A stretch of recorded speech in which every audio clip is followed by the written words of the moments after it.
पापा के खेत पे रहती है। इसका नाम माला है और इसके छोटे छोटे से अभी बच्चे हुए ही हैं, तो ये खेत पे ही रहती है। और जो भी कुट्टी हुई थी मक्का की, उस पे ही इसने मतलब इसके बच्चे हो रही है, ये धूप में इधर ही रहते हैं। और आज मैं आई हूँ पापा के खेत पे, वहाँ पे थोड़ा सा बच्चों को खाना वाना खिलाना था, तो इस वजह से पापा ने थोड़ा खाना रखा था और बुलाया था मुझे और बुआ को। तो मैं और मेरी बुआ आई है यहाँ पे। और पापा पहले मतलब ये सामने जो दिख रहा है छपरा है ऐसे टीन का, इसमें ही रहते थे। सर्दी गर्मी बारिश कुछ भी हो तो काफ़ी दिक्कत आती थी। इस वजह से इस साल ही पापा ने जो यहाँ पे खेत में ही 2 रूम बनवाए हैं। तो वहाँ पे मतलब कुछ भी प्रवेश करने से पहले कि थोड़ा कन्याओं को खाना वाना खिला दे, इस वजह से थोड़ा खाने का प्रोग्राम रखा था। छोटे बच्चों को बुला के खाना वाना खिलाया था और कुछ बड़े भी इनके व्यवहार वाले थे उनको बुलाया था। क्योंकि हमारा गांव तो यहाँ से 20 किलोमीटर या इससे भी थोड़ा सा ज़्यादा दूर होगा, और ये खेत इतनी दूरी पे है, तो यहाँ पे रहने के लिए कोई जगह नहीं है। और दूसरा गांव है वो भी यहाँ से 1-1.5 किलोमीटर दूर है, जंगल है एक तरह से यहाँ पे। तो यहाँ पे खाने का रखा था, तो बुआ और मैं आई थी। मतलब जिसको बोलते हैं ना रिश्तेदारी में से किसी को बुलाना, तो बुआ को और मेरे को बुलाया था। तो मैं आई थी, तो यहाँ पे थोड़ा सा काम करने के लिए अब बच्चे और बड़े करके 50-60 जनों का खाना बनाना था। तो सब मिलजुल के कर रहे थे। ये सामने बैठे हैं वो मतलब इधर ही रहते हैं, गाय भैंस चराने वाले आते हैं, तो वो अच्छी जान पहचान है पापा की, तो उनको बुला लिया था, तो वो भी थोड़ी हेल्प कर रहे थे। और चूल्हे तो 2-3 बना रखे थे मम्मी ने यहाँ पे, लेकिन वो छोटे पड़ रहे थे खाने के हिसाब से, भगोने काफ़ी बड़े थे। तो यहाँ पे मैं ईंटों से चूल्हा बना रही थी, लोग मतलब ऐसे ही टेम्परेरी चूल्हा, उसमें आग अच्छी जल जाती है। और मोटी लकड़ी भी देनी हो तो अच्छे से दे सकते हैं, और उसमें आँच भी काफ़ी अच्छी लगती है। तो यहाँ पे ईंटें जमा के मैं चूल्हा बना रही हूँ, और पापा भी मेरी मदद कर रहे हैं यहाँ पे। क्योंकि पहले जो वो सामने चूल्हा दिख रहा है हमारे पास में ही, वो काफ़ी छोटा है और उसमें मतलब आँच कम लग रही थी। तो फिर मैंने सोचा कि इतने लोगों का खाना बनाना है और इसमें धीरे धीरे पता नहीं कब बनेगा, तो फिर मेरे दिमाग में आ गई ईंटों से बना लेती हूँ ऐसे ही, फिर बाद में हटा के फेंक देंगे पापा। और जहाँ काम चल रहा था, रूम बन रहे थे, उधर से मैं ईंटें ला रही थी और एक जनी और मेरी हेल्प कर रही थी।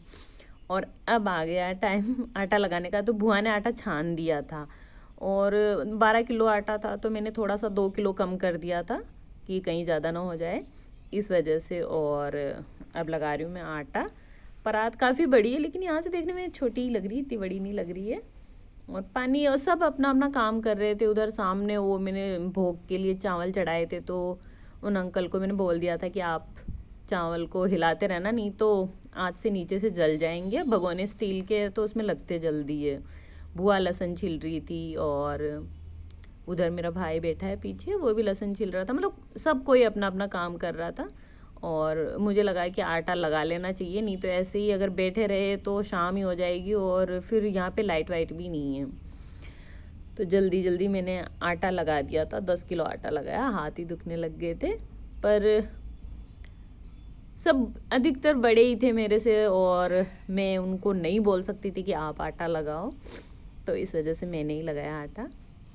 और इधर ही सामने मम्मी बैठी हुई है, उनसे बातें कर रही थी मैं। और आटा लग चुका है, और यहाँ पे मैं पूड़ी बेल रही थी और वो पूड़ी निकाल रहे हैं। ये जो बुआ है मेरी है मेरी बुआ है, हंस रही थी जो वो सामने क्रीम कलर के ओढ़नी में, और ये ग्रीन ओढ़ने वाले, और जो पूड़ी तल रहे हैं वो इधर ही खेतों में काम करने वाले ही है।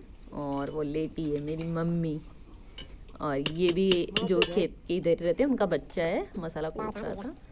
और अब ये जो भोग के चावल थे वो बन के तैयार हो चुके थे, मीठे चावल जो मतलब देवताओं के धूप वूप लगाने के लिए, और मीठे चावल हमारे यहाँ बनाते हैं।